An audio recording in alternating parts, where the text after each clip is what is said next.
My name is Greg. We've tried this a few times, and I haven't gotten any response or very little response. I do appreciate the few friends and relatives that have helped me out, but we're nowhere near the goal. And just seeing that we can do this by video, so let me tell you what's going on. I am 43 years old, and at this time, 542 pounds. I was injured 16 years ago, roughly, when the jack on my car failed, crushing and dislocating and crushing some bones in my hip and my back. Prior to that, I have always been heavy. In high school, I actually had kids hold me up against the wall in the bathroom and take knives and cut my belly because I was the heavy kid in school. So my extreme level has always been low. But I still worked through that. I took care of my mom and my dad since I was 12 years old. My dad passed away when I was 18. My mom passed away 6 months roughly after I got hurt. Part of the reason why I think I gave up on life after I got hurt was because my mom was gone. My mom and I were close. So I was 22 years old, 386 pounds, and I met this beautiful woman that I love dearly. We jogged and walked every other day, every day. She got me to think about myself and how I looked. She raised my self-esteem. And the Saturday before I got hurt, I jogged 1 mile nonstop for the first time in my life.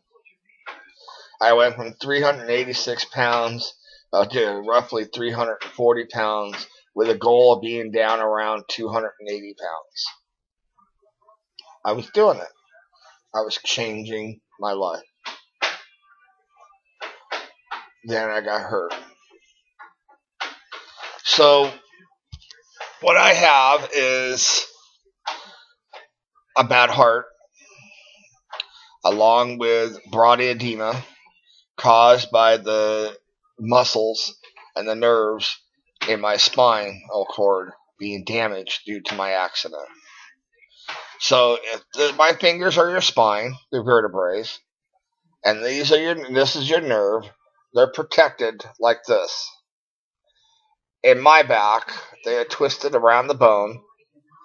The vertebrae have sunk together and pinched, and arthritis has set in, pinching the nerves. Now, because workman's comp didn't think I was hurt that bad in the beginning, I didn't get the proper care that I needed. By the time I did prove to workman's comp that I was severely hurt, the only option was to cut the nerves, wrap them around the bone, and hem them back together. The doctor said that I had probably about an 87% chance of being in a wheelchair for the rest of my life and not being able to use my legs at all. Or remain the way I was and always be in pain and be in a wheelchair at some point in my life and have some form of use of my legs. That's the way I went. I did not want to be the 26-year-old wheelchair. Who does? 6 months later, my mom passed away. I realized that I could never return to work, at least not driving. Sweetheart, please, don't. My daughter is trying to clean the table. I had to move in by myself. Never lived by myself before. The girlfriend that I had moved on to somebody else. I guess she didn't want to be with a crippled. Who can blame her? She said it was the age gap. She was 9 years older than me. I don't know what it was. But we just grew apart. So I sunk into bed, 3,700 milligrams of painkillers and muscle relaxers per day, and a half a gallon of rum. My life was over. I spent the next 2.5 years just popping pills and drinking. One morning, I woke up and I asked the Lord to help me get out of that bed. I deserved better. And that was probably one of the first times that I truly believed that the Lord performed a miracle, with me at least. He got me out of the bed. He gave me the strength to put the bottle of rum up on the top shelf. And I started walking around on crutches. It took me another 1.5 to 2 years to get off the crutches and onto a cane. I started mowing my sister's yard with her riding lawnmower. Started hanging out with my sister, getting out of the house. And I don't want to say I was losing weight, but I was maintaining my weight. Let's put it that way. Went back to work, working at a gas station. Worked my way up to manager. Went back to work as a bus driver. That's where I met my future wife. Actually became an instructor for the busing yard and was teaching how to drive bus. Even though I was still heavy, even though I had back problems and back pain, I was able to do this. The bus yard had cutbacks. I lost my job. I moved to Medford, Oregon. My wife moved up to Northern Oregon, and we had a long-term relationship. I started driving truck, delivered auto parts all over Southern Oregon.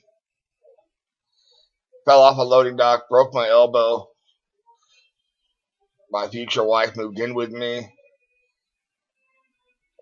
About 9 months later, our son was born. Difficult birth. By this time, I'm back to work with my own business, delivering eyeglasses to different eyeglasses around Oregon. And then I also start doing the ATM mail bags for all the banks in Southern Oregon and Northern California. 3 employees, 2 company cars. Life is doing good. My son was born with complications so badly that the doctor said, sign this piece of paper to save Sarah, sign this piece of paper to save Wyatt. I did not know what I was going to do. My legs were shaking. The doctor that we had was a very Christian man. He asked if he could pray with me. I said, please. He ended up going room to room in there in the nursing center. He got people that he knew, people that he didn't know, anybody that believed in the Lord. And little did I know, within 10 minutes, we had about 18 people in the middle of the hospital in a prayer for me and my wife and my child, unborn child. 47 minutes later, my son was born, perfectly healthy. My wife was fine. So again, there is a God.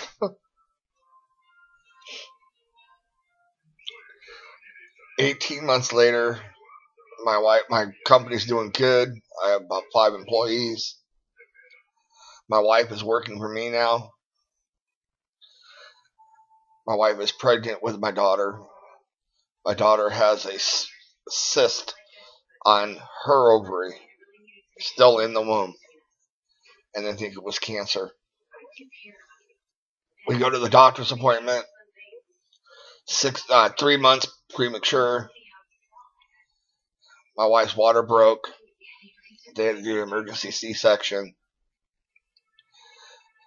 We chose the C-section because of the complication my wife had with my son. The doctor comes in after the birth. Birth went great.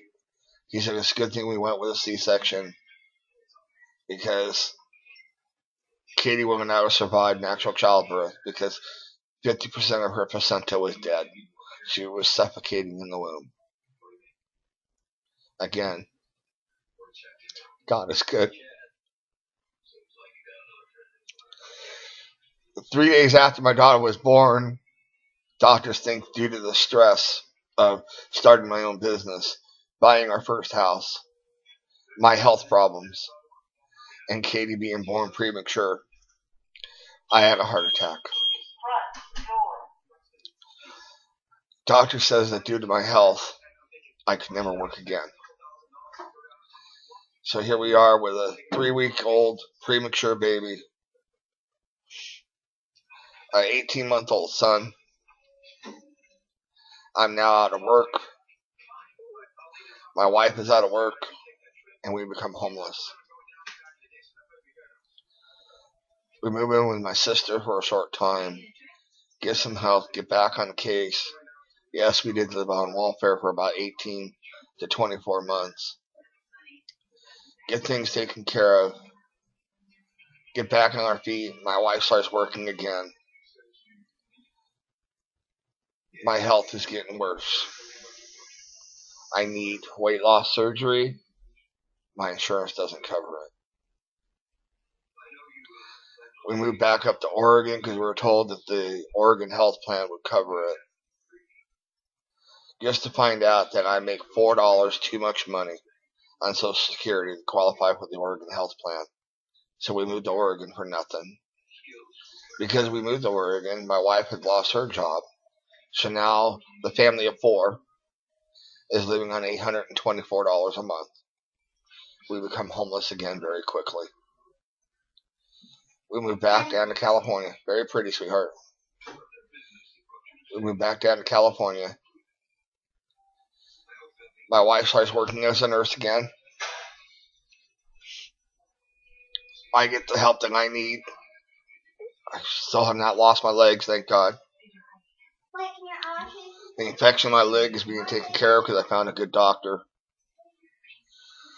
I'm with that doctor for the longest time. That doctor finds July 2015 a lump on my lungs and a lump on my liver. My weight has grown back up slowly, crept up because I can't have a harder time walking. I spend more and more time in my chair. I'm not sleeping. They believe I have sleep apnea. I have claustrophobia, so I can't carry the mask. All this is put onto my weight. And I'm working on it, doing what I can, gain 20 pounds here, lose 30 pounds there, back and forth, back and forth. Find a doctor that says he can get my surgery, lose 50 pounds. By the time I lose 50 pounds, my insurance won't cover it. And then we find this cancer, or what they believe to be cancer. Doctor gave me 18 months to live. I need weight loss surgery. Medicare pays for everything but 20%. I don't have the $9,000 roughly for the 20%. The doctor, the only doctor that I can find, insists that I pay for his aftercare program, which I think is useless because I don't plan on going to Japan. His aftercare program is I get his personal cell phone number, and if I'm in Japan and I have a complication, he flies to me. Well, I don't plan on leaving the country, but I have to do his aftercare. There are some other little things, but that's the gist of it. So when you add the $5,000 to the 20%, I'm needing right around $12,000, and I need it yesterday. I have a 9-year-old that I would like to at least try to walk her down the aisle, whether I'm in a wheelchair or I'm on crutches. She just corrected me. She's 7. My 9-year-old is my son. We are church-going people. We really believe in the Lord and believe in the power of prayer. My son, who I'm very proud of, has a record at the Awanas program. For those of you that know what that is, and that is he memorized 97 Bible verses in one evening. He holds the record for the church. He broke that record last summer when he went with 97.